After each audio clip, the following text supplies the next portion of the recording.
who's the former director of IIT Hyderabad. He's been a student and a teacher at several world-class universities across the globe. I can't even begin to enumerate them, from Stanford University to Arizona State University to John Hopkins to Washington State University. I think he's covered perhaps the whole of America. He studied there as well as taught there. And he's been instrumental in setting up several institutions in India. And if anyone has had anything to do with the HRD department in India, you can imagine how tough it is to set up institutions from scratch, to give them faculty, to staff them with students, to give them facilities. It's really a Herculean task. So thank you, Professor, for agreeing to be with us today. And we have Dr. S. Vaidya Subramaniam, who also knows a thing or two about world-class universities, having studied there, as well as, now being VC of an institution that looks pretty poised to be one itself. So thank you, both of you, for joining us.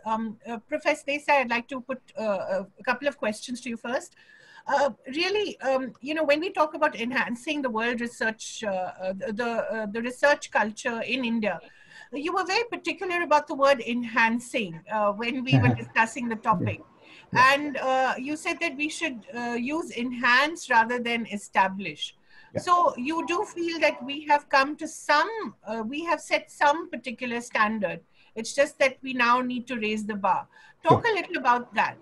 See, the reason I'm saying that is, I would say roughly in the early part of this century, around 2000, 2005, most academic institutions made a shifted the gear into R&D. And I'm talking about IISc, IITs, ICT in Mumbai, various other institutions, okay? The ones which I'm involved with, where I know people also, that's what I'm mentioning. I'm sure there are others also.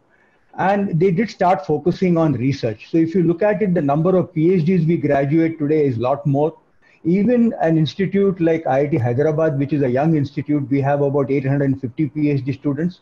If you were to go to IIT Bombay or you go to IIT Delhi, they will have close to 3,500 PhD students across all disciplines, electrical, computer science, mechanical, chemical, civil, across it. So a lot of good research is coming out. We are publishing in now today top-notch journals. Okay, we are publishing in top-notch conferences, across the globe. Occasionally we do get papers also in Nature. Okay, and I think even central universities which are focused a lot more on science, like DU, JNU, Central University of Hyderabad. So they are a little more focused on more on science part. So again, they are also having top-notch publications in science areas. Yes, what is kind of missing is the impact. If you look at number of publications, I would just, I think maybe it was Vedi who mentioned, I think we are number 3 in terms of number of papers that are being published internationally. Right. Okay, so the volume has already been achieved in some sense. So we are there.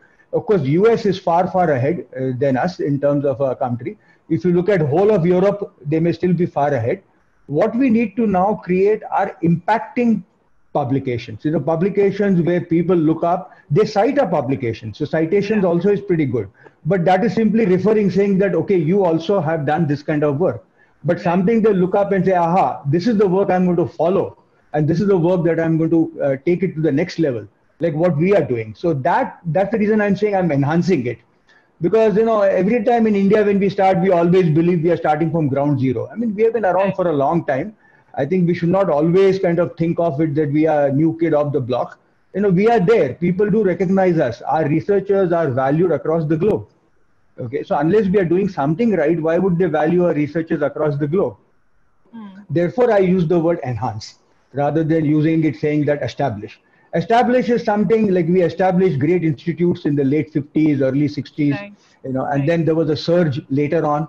Okay, so that's the reason I didn't like the word establish. I said enhance, that we are there. We need to now take the next leap. And what will it take to make that next leap, Professor? There are a lot of things, I mean, if you permit me, I did make some notes. So I'll see Yes, please. what we need, first of all, is to invest in people. Okay, Right. I think we do not invest as much in people as we should be investing.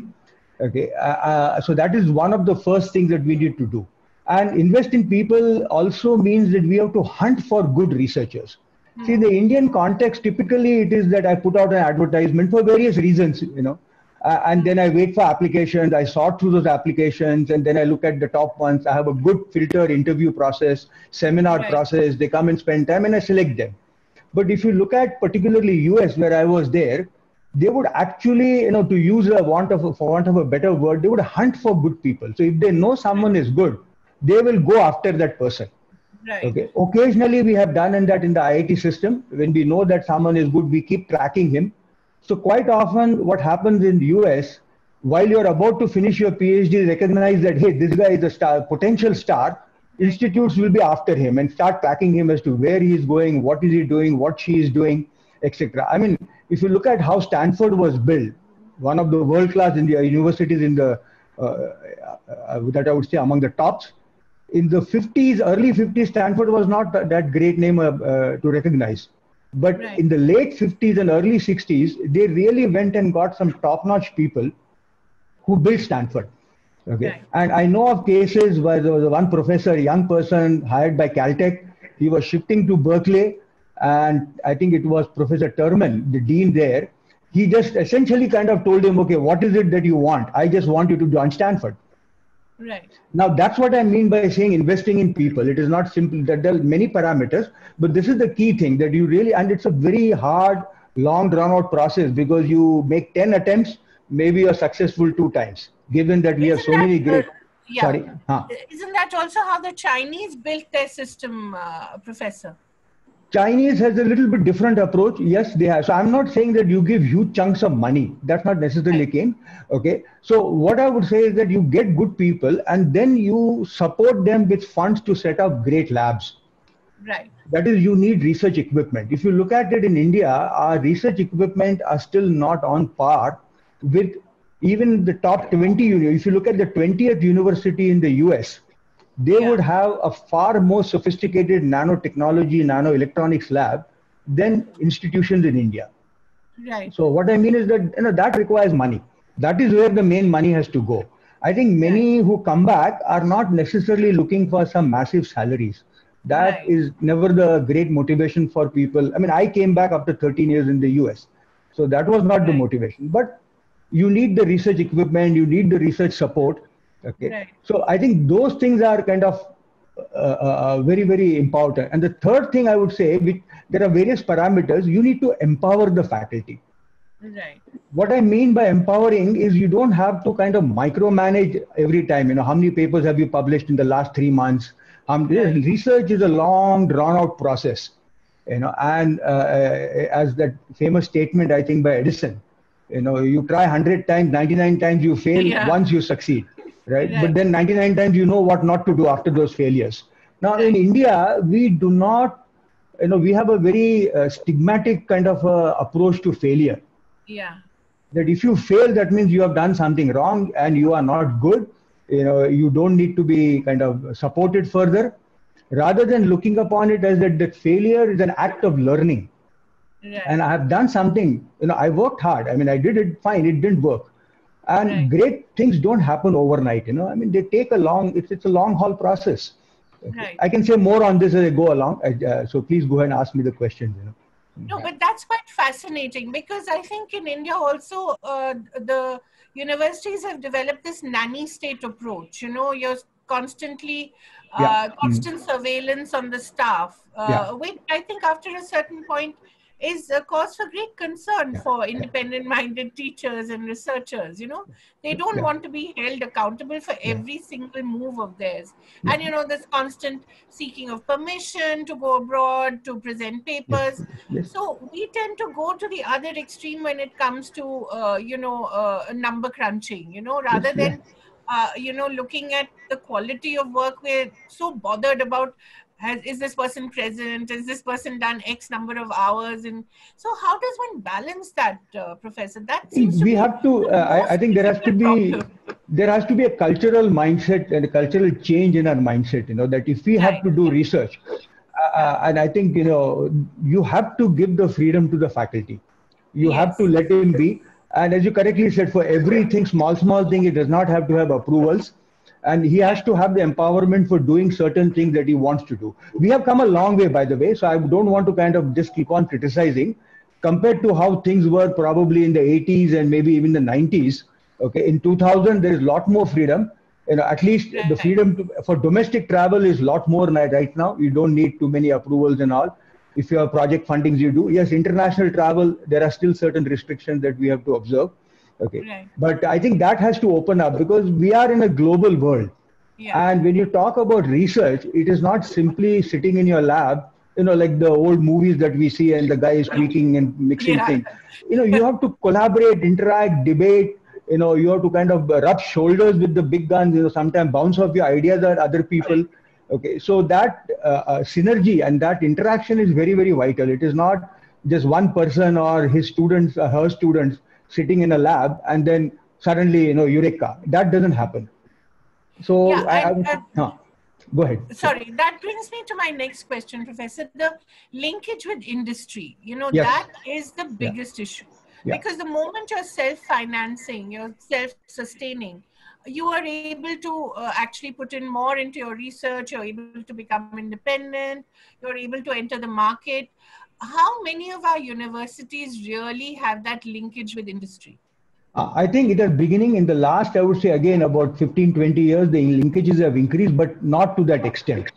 See, in India, what has happened with industries is, I can say even as a personal example, often we get a turnkey project from industry. It Right. is not really a fundamental R&D project. Right. And it's both ways. I think there is some several parameters are there. There is a mismatch of kind of timing. See, if you look at industry, they have to report results every quarter. Right. Okay. While a researcher is not really going to report every quarter. He may work for 1 year, 2 years, and suddenly he will have 5 papers. Okay, Right. 5 things to report. Now, Yeah. industry does not. So the time scales are very skewed. Right. So many a times when we sit across the table and discuss, I think we somewhere get locked in the skewed time scales at which the industry operates and time scale at which a researcher operates. So Right. often they come and say, okay, I have this particular problem. This is what it is. I want something at the end of 6 months. Right. Now, research quite often doesn't necessarily work that way. And I'm looking at fundamental research, blue sky research. I mean, Right. to me, like the biggest thing, if you want, in the last, I would say almost 70 years, is the invention of the transistor. Yes. Okay. And that changed the world. And all of us today are here because of the transistor. You are able to talk to me. I'm able to talk to you. Yeah. Vaide is there at Shastra in Tanjore. Okay. Is the transistor. Okay. Right. Maybe I'm biased because I come from electrical engineering. So I Yeah. look at that with my own kind of biased eyes that has really impacted the most in the world. Maybe a mechanical engineer may say something else. Okay. But all I'm saying is that the transistor was not born by giving a project saying, okay, you have 1 year, at the end of the year, you come up with the transistor. Right. It took, I mean, three, essentially all three got the Nobel laureate, Shockley, Bardeen, and Grattan. But they worked. I mean, they were just left open. See, I'll give an example which I used to hear from my colleagues in the erstwhile glorious days of Bell Labs. I mean, this was like contemporary. So that he joined Bell Labs and he went to and met his boss the first day. He said, "What should I work on?" Yeah. He said, "There is the library. There are the papers, pencil, everything out there. You go and decide what you want to work on." Now, can you imagine? This is the statement that a young PhD, who had just finished his PhD from a Yeah. top university, joins first day. I mean, suddenly he's just kind of, how do I manage this freedom? It's the opposite question. Right. Just and maybe that was one extreme, but those were the heydays of Bell Labs when some amazing things came. But I think that gives an idea that yes, there were many things which will fail, and we have to account for that. But if you have 2 or 3 big successes, that's it. You are through. Yeah. Professor, I want to quickly bring in another question and then I'll ask Dr. Vaidya to step in. Yeah. When we talk of made in India, then we're talking of Atmanirbharta now. You as an electrical engineer, Yeah. why have we not been able to make manufacturing a sustainable industry in India across the board? Why have we Yeah, failed yeah, there? that's a little different thing. Yeah, I mean, I have my views on it, but I think maybe someone from industry would be the right person to address that, because creating manufacturing industry is a very different kind of a thing, and for some reason, I think maybe culturally or whatever, we are very good with software. Right, Perhaps we are good as individualists because software is me and my computer. I sit and go at it. right, I right. really don't have to work as a team. But when you come to manufacturing, it is literally a highly synchronized, like an orchestra. Right, Everybody has to play the right note at the right time. Otherwise, things don't go well. So right, that's a different thing. But plus, maybe the investments required in manufacturing are much higher than an investment that are required in case of creating software. Okay, I really don't have to, and then of course running it, maintaining it, okay, upgrading it. Upgrade here is so easy. While they upgrading machinery is not. If I buy something, I can't keep upgrading that machinery periodically. right, So I think there are lots of other dynamics which I'm not the best person. Maybe someone at Tata Motors or places like that, Mahindra and Mahindra, who actually run a factory. Okay, so they are the best people to kind of answer that question. But a lot of work has been done. I think yes, we are ahead. I mean, we could have done a lot more. I always felt, again, coming from electrical background, electronics background, if we had planned ahead of time, we could have converted electronics industry into a cottage industry. yeah, why not? Somewhere, Yeah, somewhere we missed the boat. Now it yeah, is we have to play a big catch-up game. Maybe we have a yeah, second opportunity because of COVID. We need to think exactly. of that. Yeah, And it need not be a factory which is a massive factory located in one central location, but it could be like every small town, every small I'm using the word village. Today, I think in many states, village is essentially a non-existent. It's yeah, a vocabulary we keep using. At yeah. least, so they are small towns. So maybe tier 3 town, tier 4 town. We can easily create this cottage industry because you don't need the infrastructure that you need to manufacture a car. It's very different in electronics. I But think. is there any thinking on these lines in research centers that you know of, sir? I think people are thinking, but these are more policy decisions. I think much higher level thing. So it is not that maybe Shastra decides to do something or IITs, it won't work. It has to be a high level policy decision, and then a certain amount of investment has to be made. Right. I think, and people are very talented. If you look at it, you travel across the country, we are actually blessed with very bright people, Yeah. okay, hardworking people also. So I think that to me is not an issue, but we need to have a policy decision saying that this will become a cottage industry. Right. And I think we can go for it. Right. Professor Vaidya, would you like to step in a bit? Yeah, I'll just pick from where we left in the previous question, because that Right. kind of triggered a question on the industry and academic relationship in terms Yes. of research. Yeah. While Professor Desai had rightly pointed out that we don't have quarterly targets when we work in academic institutions and research labs. While in the industry, they look at quarterly figures as targets.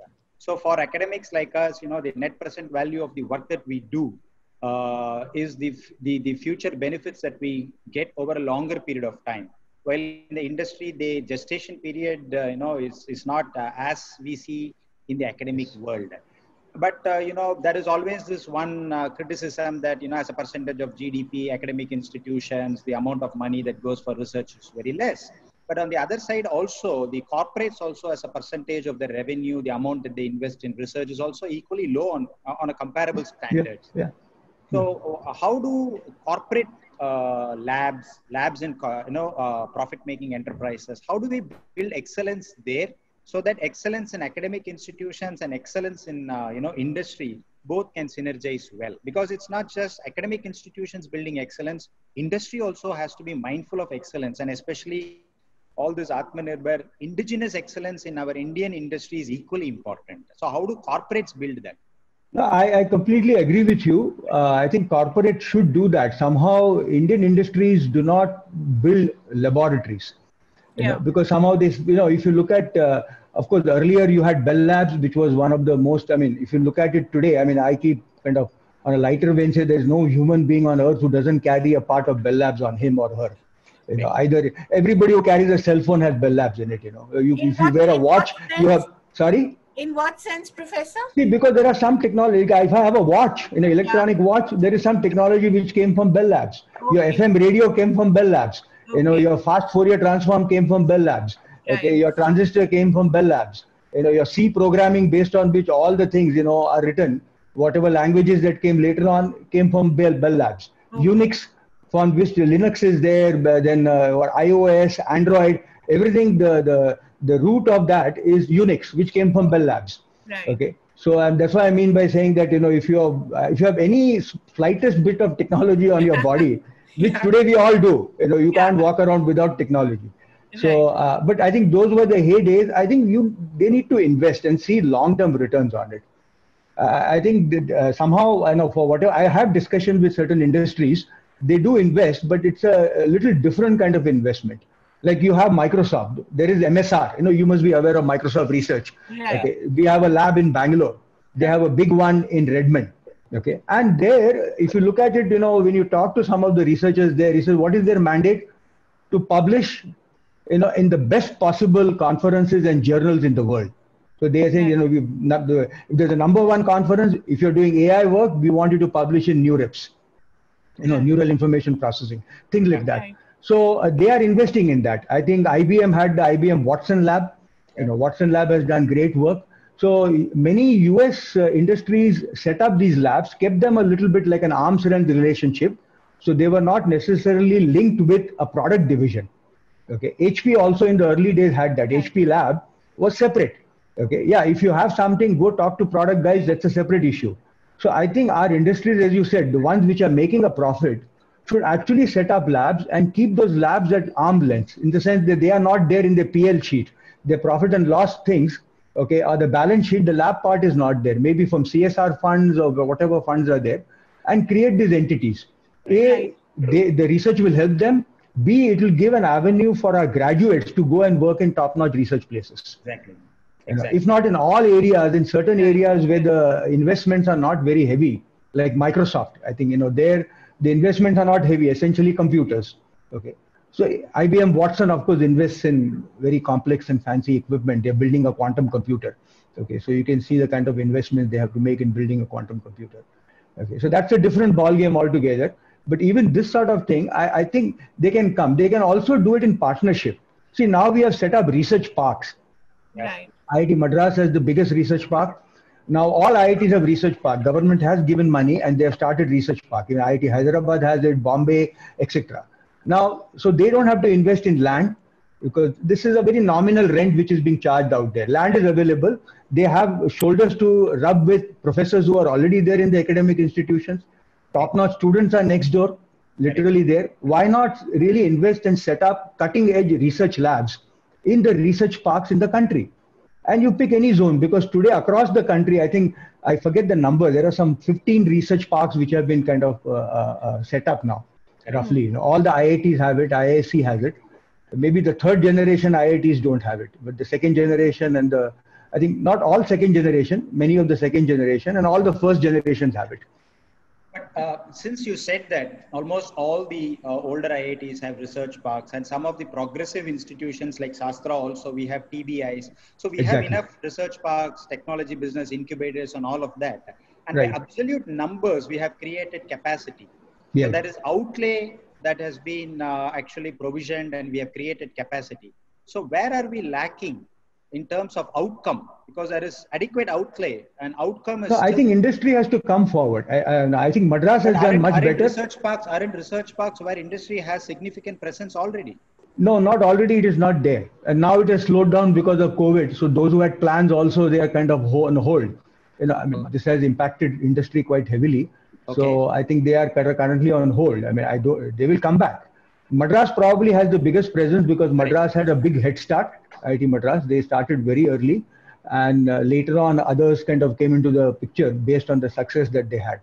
So I think the industry presence is not as strong as it would have it. If you look at it, you know, So my feeling is that they should have a lot more presence in such places. And some of the big industries can even have it in 2 or 3 research parks. I mean, because they are spread out across the country. They can have one in Madras, maybe one in central India, maybe Bombay or whatever in Hyderabad. Of course, Hyderabad is part of southern India. They can have one in northern India, like IIT Delhi, as an example.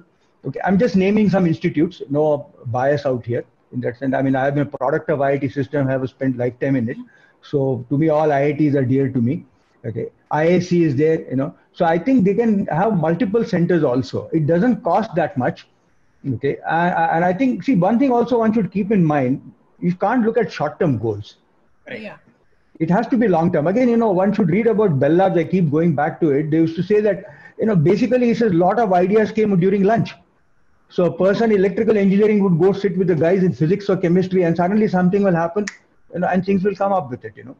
So he says, it was just magic. Some people who, of course, now many of them are no more, but whatever articles left behind, many of their speeches when they retired, he said it was just unusual.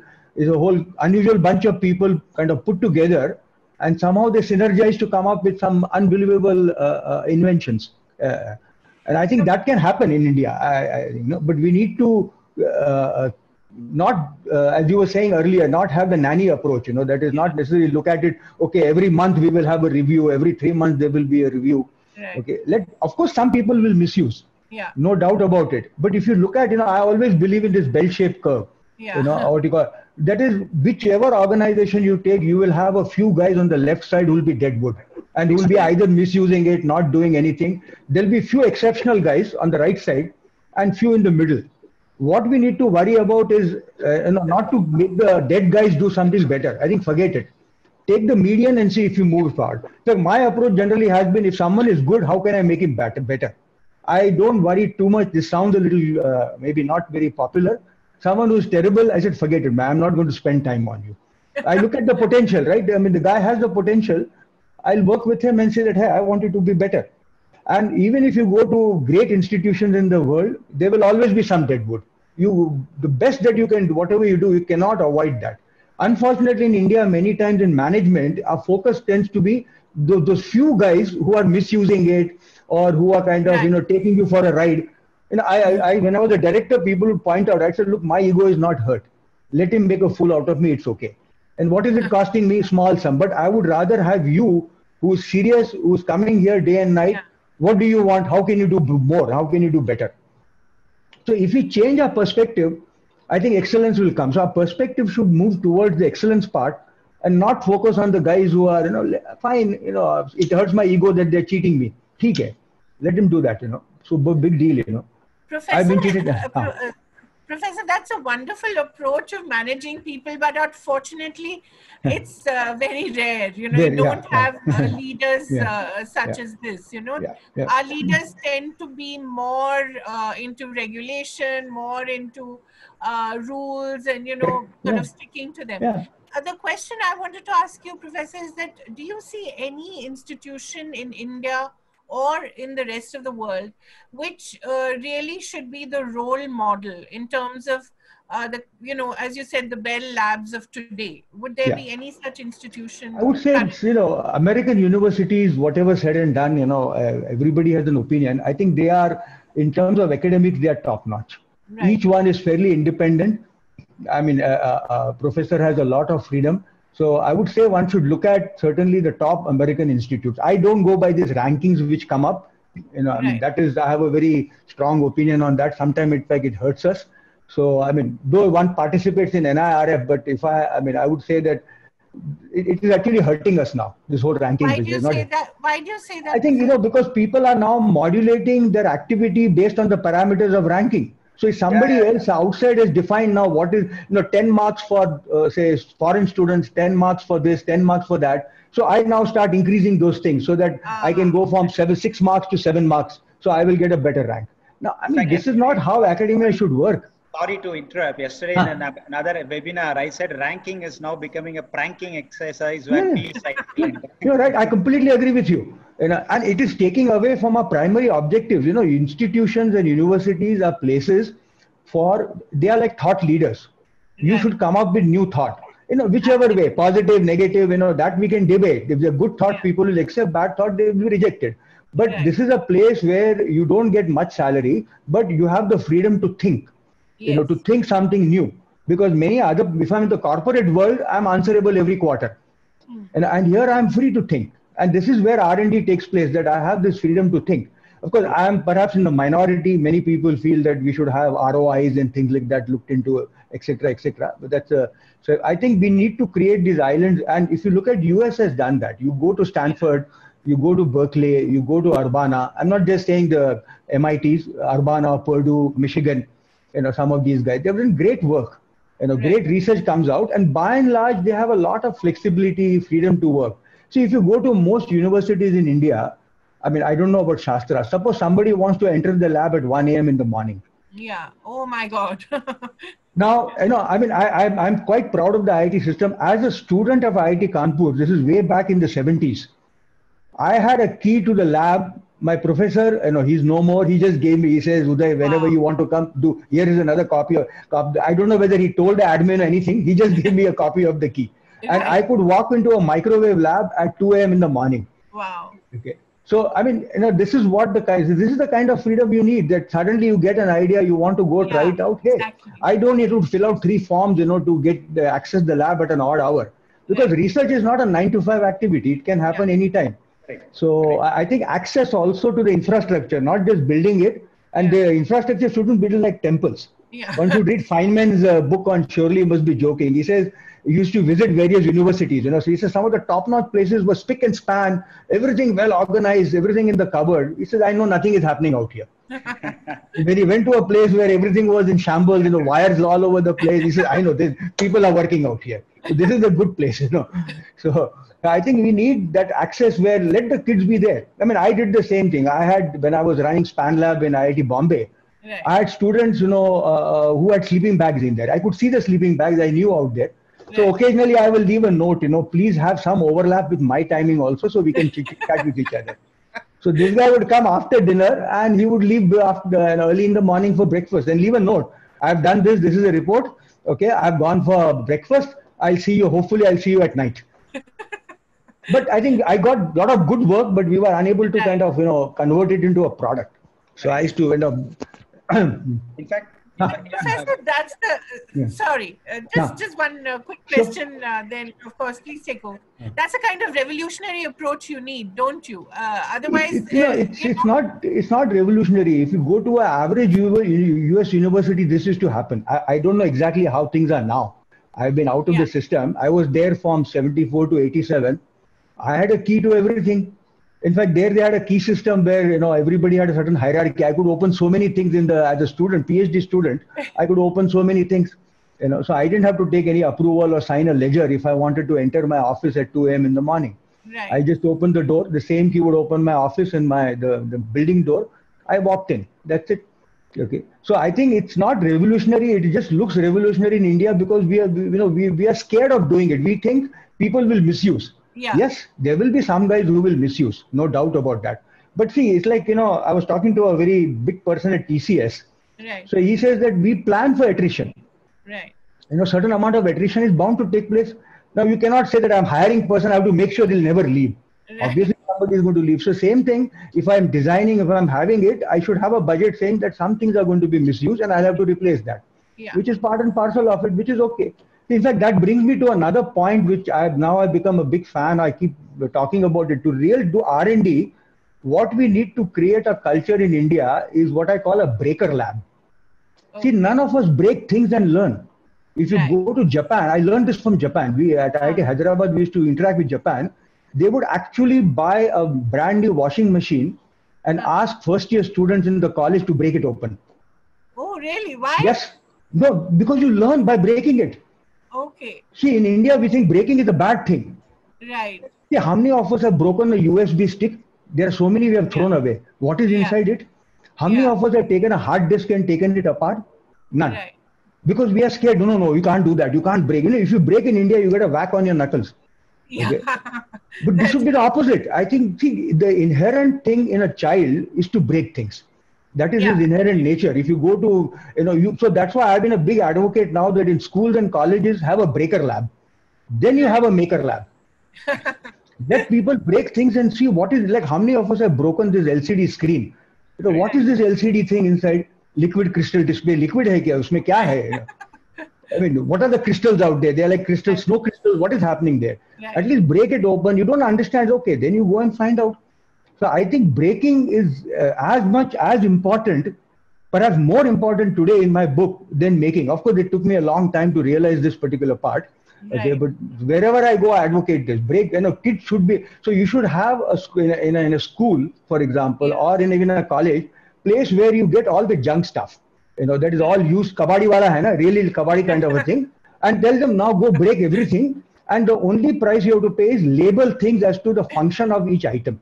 So when I break it open, there is a magnetic reader. Oh, this is a magnetic reader. This is the spring which holds the magnetic reader. That's all I want. I don't want them to reassemble, nothing. I think the learning, you'll be surprised in one generation, the learning will be phenomenal if we allow kids to break things. Okay. Now that you have spoken about breaking, Yes. once, no, that process is through. Kaveri was asking about role model institutions. Now it is about the. Yeah. So I said the US has that, yeah. So I gave names, no? Yeah, making the next generation of universities. And Yeah. you very rightly pointed out a lot of universities. And I also agree with you that there is no single magic formula that will create such universities. And, you know it well. The world-class universities, everybody wants to be one. Nobody knows what it is and how. Yeah. So it is a big challenge. So things have to happen organically. Yes. But if you have to do these types of radical steps, not revolutionary, but realistic, which addresses immediate needs, do you think that the policy nourishment is adequate? And there is an institutional appetite also, because sometimes, you know, institutions also misuse some freedom. Yes. So what is the right balance between a good policy enabling mechanism and an institutional appetite that can rightly use it? How do we ensure that this balance is created in a country like ours to create this enhanced approach in the framework that we want to do? So what I would say, institutes like IITs, IISCs, we do have a lot of freedom. Sometimes we are afraid to use our freedom.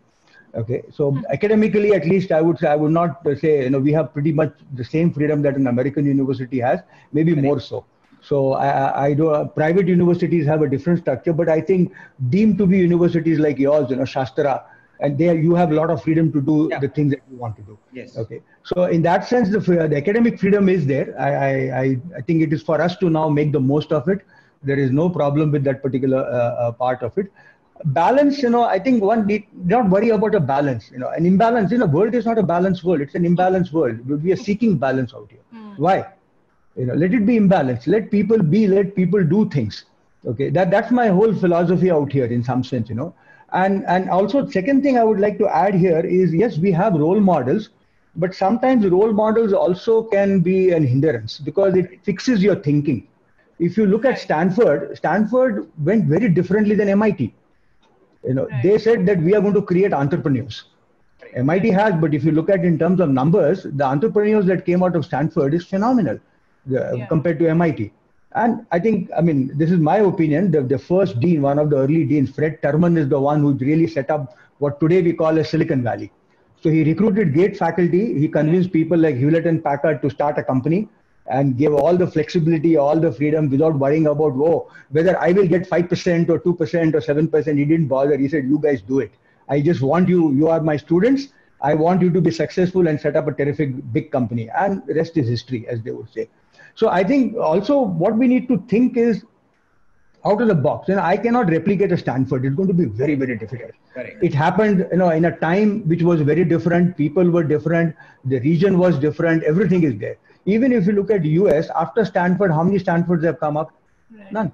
It's very difficult. You know, some of these successes are very hard to replicate. So we can learn from them. But I used to always ask that suppose you were the leader, nothing else were around you. You had all the freedom in the world, all the money in the world. Okay. Now tell me what you're going to do. You know, it's a difficult question, by the way. Huh? If you ask somebody, they'll be absolutely flustered. You'll say that, look, I'm giving you unlimited money. Don't worry. Billions of dollars, it is there. You have all the academic freedom. Tell me what structure will you evolve so that some excellence will come out of it.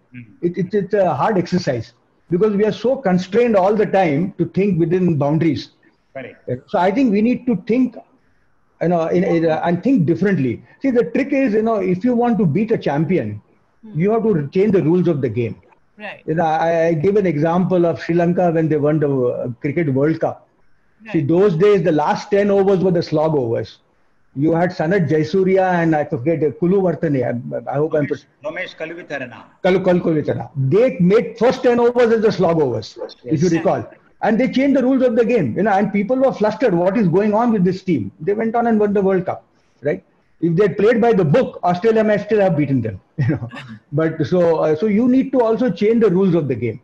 Right. That requires a lot of courage, a lot of fortitude, and a lot of that look, I will fall several times, but it's okay. I'm going to get up and I'm going to work towards it.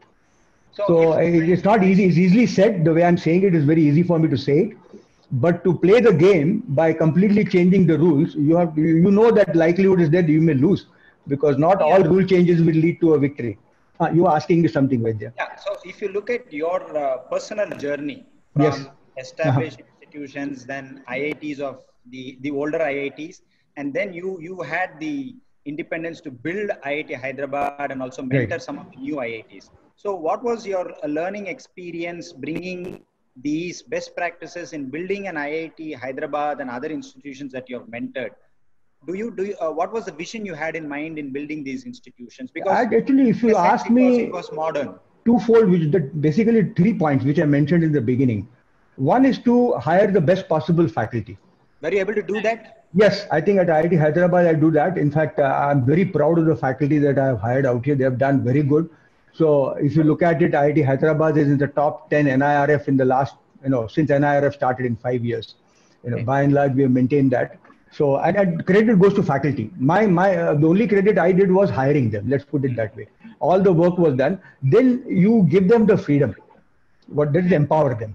So if they need something, those days it was my job to find the money so that they can get an NMR machine, or they can have an XDR machine, XRD machine, or whatever they wanted. Okay. So they would come and say, this is what we want. So if I had funds, I would immediately give it to them. Okay. I had faith in them. So I would not start questioning, how will you use it, when, this, that. Once I gave, I never bothered to keep checking how they were using, they were getting papers. I had to have that faith in them. Okay. See, unless you have faith in your peers, the peers will not have faith in you. Okay. The same kind of, it's a two-way process. So empowering, and then whatever funds I had, I used to invest quite heavily in buying research equipment, very similar to the HP garage model. Mm-hmm. See, in India, what we normally think is that I will build buildings, then I will buy equipment. Right. And I was taken to task by many people. I said, you go buy the equipment, we'll create a small shed, you start your experiments. Literally, I'm saying, there was a cycle stand which one of my faculty converted into a shed, and he was doing his nano-electronics experiment in there. He set up all kinds of clean rooms and everything. He said, sir, this is okay. You just give me this particular part. I'll take care of it. Now, this is something he worked hard, and I had to support him at that point and believe in him. Right. And he has done some very good work. So I think 3 things, that is, you hire good people. You really have to invest a lot of time in hiring good people. I learned from my previous directors. I remember Professor Nag at IIT Bombay, who hired me. He used to agonize over all the applicants that came, and sometimes he would sit away from his office into another room so nobody knew where he was. And later on, I learned that he was actually out there going through all the applications in detail, and so he personally spent time, though it was not his domain, So I think that is very crucial to really hire. Once you hire, you have to now enable them, empower them, and get the equipment that they need. The other thing I did was, to do research, you need students. The undergraduate students can go only so far. They're important. So I immediately started an MTech and PhD program. Though many were saying you don't have faculty, you're barely managing it. You imagine IIT Hyderabad in 2009 when I came here. I said, doesn't matter. Let us start. At least there'll be few students that each faculty will have to do R&D. Right. Then I think it was smooth sailing. Right. So I would say that I had to do some two, three, I would say relatively simple things. Then all the R&D was done by them. Right. Professor Vaidya, last question, and then I'll wrap it up. Yeah. So in that case, I'll just group 3 questions as one last question. So you had mentioned about the National Science Foundation report, where we are number 3 in terms of the number of publications. Right. My quick question is, where do you think we can significantly make a global impact in terms of the research excellence that India has built up over a period of time? And having said that, should that excellence framework be driven by individual institutions, or do you think that collaborative research is going to be the order of the day? Many of the schemes like Imprint and many of the government schemes, they are kind of restricted within the IITs and CFTI's framework. But I see a lot of promise and progress that can come through collaborative research, where we break big problems into smaller problems and then again bundle them back to provide the solution. Okay. So which are going to be the emerging areas of excellence from an Indian context? And what is the future of collaborative research in India? Okay, so let me take the second part first. I think collaboration is very, very important. In today's world, as I was mentioning earlier, you cannot really do cutting edge research without collaboration. I mean, CERN is one great example. Terrific things come out of CERN. Of course, heavy investments were made, but you have people from all over the world going there, doing their research, collaborating. So of course that is in physics, but the same thing holds true out here. I think occasionally one may have a few individuals on their own coming up with something, but collaboration is very, very important. As far as the funding of government institutions by government and funding of private institutions, dynamics are a little more complicated, and again those are best answered by the ministries. But nevertheless, I would say that ministries like DST and MeitY, where I'm involved, they have funded private institutions like BITS Pilani has been funded. I think Amrita has been funded, and perhaps Shastra also might have got some funding. Also funded. Yeah. So it is, they are funding it, So I think it's the same thing. They do go through a serious collaboration selection. Is missing. Collaboration is a very Indian thing. I think we are not, I hate to say this on a public thing, see, as a... No, please go ahead. We are not great team players. We need to become team players. See, we are very individualistic in some sense, and we need to become team players, unfortunately. And I think that is taking time. You look at our cricket also. You look at our cricketers in the 60s. I mean, I've seen them, so I'm old enough to talk about it. But you look at the cricketers post 83. Suddenly, the team spirit came in. I mean, what is Dhoni's greatest contribution to really get the team spirit? So I think that is something remarkable thing that he brought into Indian cricket. Okay, so I would say that the teamwork has to be brought in. It's not easy. It's hard.